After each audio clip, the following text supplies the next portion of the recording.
feel it was too early again when I woke, and I knew I was getting the schedule of my days and nights slowly reversed. I lay in my bed and listened to the quiet voices of Alice and Jasper in the other room. That they were loud enough for me to hear it all was strange. I rolled till my feet touched the floor and then staggered to the living room. The clock on the TV said it was just after 2 in the morning. Alice and Jasper were sitting together on the sofa, Alice sketching again while Jasper looked over her shoulder. They didn't look up when I entered, too engrossed in Alice's work. I crept to Jasper's side to peek. Did she see something more? I asked him quietly. Yes. Something's brought him back to the room with the VCR, but it's light now. I watched as Alice drew a square room with dark beams across its low ceiling. The walls were paneled in wood, a little too dark, out of date. The floor had a dark carpet with a pattern on it. There was a large window against the south wall, and an opening through the west wall led to the living room. One side of that entrance was stone, a large tan stone fireplace that was open to both rooms. The focus of the room from this perspective, the TV and VCR balanced on a 2 small wooden stand, were in the southwest corner of the room. An aged sectional sofa curved around in front of the TV, a round coffee table in front of it. The phone goes there, I whispered, pointing. The 2 pairs of eternal eyes stared at me. That's my mother's house. Alice was already off the couch, phone in hand, dialing. I stared at the precise rendering of my mother's family room. Uncharacteristically, Jasper slid closer to me. He lightly touched his hand to my shoulder, and the physical contact seemed to make his calming influence stronger. The panic stayed dull, unfocused. Alice's lips were trembling with the speed of her words, the low buzzing impossible to decipher. I couldn't concentrate. Bella, Alice said. I looked at her numbly. Bella, Edward is coming to get you. He and Emmett and Carlisle are going to take you somewhere, to hide you for a while. Edward is coming. The words were like a life vest, holding my head above the flood. Yes, he's catching the first flight out of Seattle. We'll meet him at the airport, and you'll leave with him. But my mother, he came here for my mother, Alice. Despite Jasper, the hysteria bubbled up in my voice. Jasper and I will stay till she's safe. I can't win, Alice. You can't guard everyone I know forever. Don't you see what he's doing? He's not tracking me at all. He'll find someone. He'll hurt someone I love. Alice, I can't. We'll catch him, Bella, she assured me. And what if you get hurt, Alice? Do you think that's okay with me? Do you think it's only my human family he can hurt me with? Alice looked meaningfully at Jasper. A deep, heavy fog of lethargy washed over me, and my eyes closed without my permission. My mind struggled against the fog, realizing what was happening. I forced my eyes open and stood, stepping away from Jasper's hand. I don't want to go back to sleep, I snapped. I walked to my room and shut the door, slammed it really, so I could be free to go to pieces privately. This time, Alice didn't follow me. For 3.5 hours, I stared at the wall, curled in a ball, rocking. My mind went around in circles, trying to come up with some way out of this nightmare. There was no escape, no reprieve. I could see only one possible end looming darkly in my future. The only question was how many other people would be hurt before I reached it. The only solace, the only hope I had left, was knowing that I could see Edward soon. Maybe, if I could just see his face again, I would also be able to see the solution that eluded me now. When the phone rang, I returned to the front room, a little ashamed of my behavior. I hoped I hadn't offended either of them, that they would know how grateful I was for the sacrifices they were making on my account. Alice was talking as rapidly as ever, but what caught my attention was that, for the first time, Jasper was not in the room. I looked at the clock. It was 5:30 in the morning. They're just boarding their plane, Alice told me. They'll land at 9:45. Just a few more hours to keep breathing till he was here. Where's Jasper? He went to check out. You aren't staying here? No, we're relocating closer to your mother's house. My stomach twisted uneasily at her words, but the phone rang again, distracting me. She looked surprised, but I was already walking forward, reaching hopefully for the phone. Hello? Alice asked. No, she's right here. She held the phone out to me. Your mother, she mouthed. Hello? Bella, Bella. It was my mother's voice, in a familiar tone that I had heard 1,000 times in my childhood, any time I'd gotten too close to the edge of a sidewalk or strayed out of her sight in a crowded place. It was the sound of panic. I sighed. I had been expecting this, though I tried to make my message as unalarming as possible without lessening the urgency of it. "Calm down, Mom," I said in my most soothing voice, walking slowly away from Alice. I wasn't sure if I could lie as convincingly with her eyes on me. "Everything is fine, okay?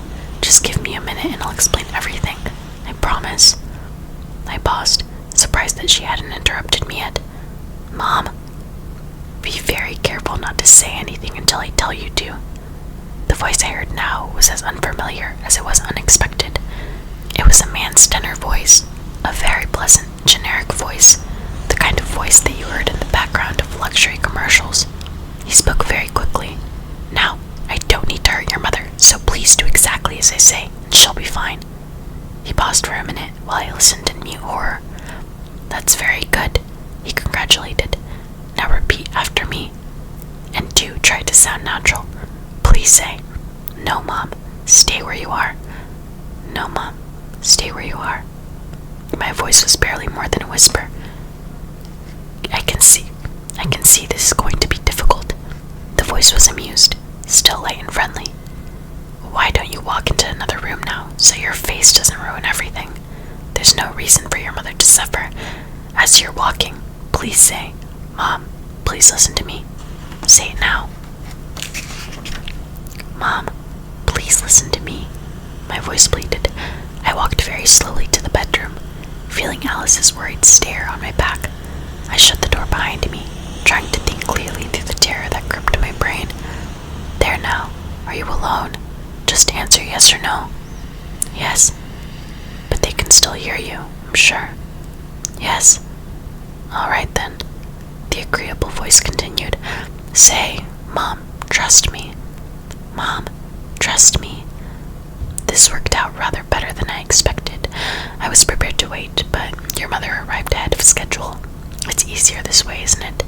Less suspense, less anxiety for you. I waited. "Now, I want you to listen very carefully. I'm going to need you to get away from your friends. Do you think you can do that? Answer yes or no." "No." "I'm sorry to hear that. I was hoping you would be a little more creative than that. Do you think you could get away from them if your mother's life depended on it? Answer yes or no." Somehow, there had to be a way. I remembered that we were going to the airport, Sky Harbor International Airport. Crowded, confusing layout. "Yes, that's better.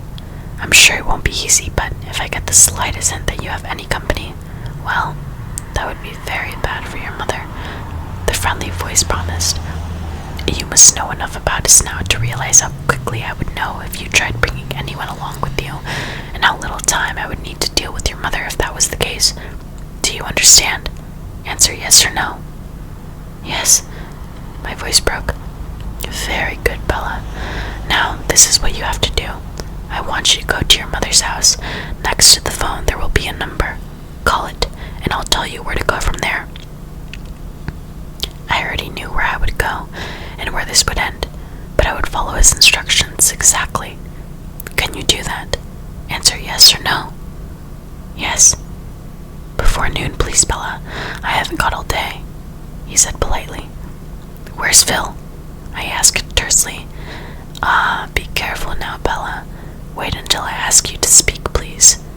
I waited. "It's important now that you don't make your friends suspicious when you go back to them. Tell them that your mother called and that you talked her out of coming home for the time being. Now repeat after me. 'Thank you, Mom.' Say it now." "Thank you, Mom." The tears were coming. I tried to fight them back. "Say, 'I love you, Mom. I'll see you soon.' Say it now." "I love you, Mom." My voice was thick. "I'll see you soon," I promised. "Goodbye, Bella. I look forward to seeing you again." He hung up. I held the phone to my ear. My joints were frozen with terror. I couldn't unbend my fingers to drop it. I know I had to think, but my head was filled with the sound of my mother's panic. Seconds ticked by while I fought for control. Slowly, my thoughts started to break past the brick wall of pain to plan, for I had no choices now but one: to go to the mirrored room and die. I had no guarantees, nothing to give to keep my mother alive. I could only hope that James would be satisfied with winning the game, that beating Edward would be enough. Despair gripped me. There was no way to bargain, nothing I could offer or withhold that could influence him, but I still had no choice. I had to try. I pushed the terror back as well as I could. My decision was made. It did no good to waste time agonizing over the outcome. I had to think clearly, because Alice and Jasper were waiting for me, and evading them was absolutely essential and absolutely impossible. I was suddenly grateful that Jasper was gone. If he had been here to feel my anguish for the last 5 minutes, how could I have kept them from being suspicious? I choked back the dread, the anxiety, tried to stifle it, but I couldn't afford it now. I didn't know when he would return. I concentrated on my escape. I had to hope that my familiarity with the airport would turn the odds in my favor. Somehow, I had to keep Alice away. I knew Alice was in the other room, waiting for me, curious, but I had to deal with one more thing in private before Jasper was back. I had to accept that I wouldn't see Edward again, not even one last glimpse of his face to carry with me to the mirror room. I was going to hurt him, and I couldn't say goodbye. I let the waves of torture wash over me, have their way for a time, then I pushed them back too, and went to face Alice.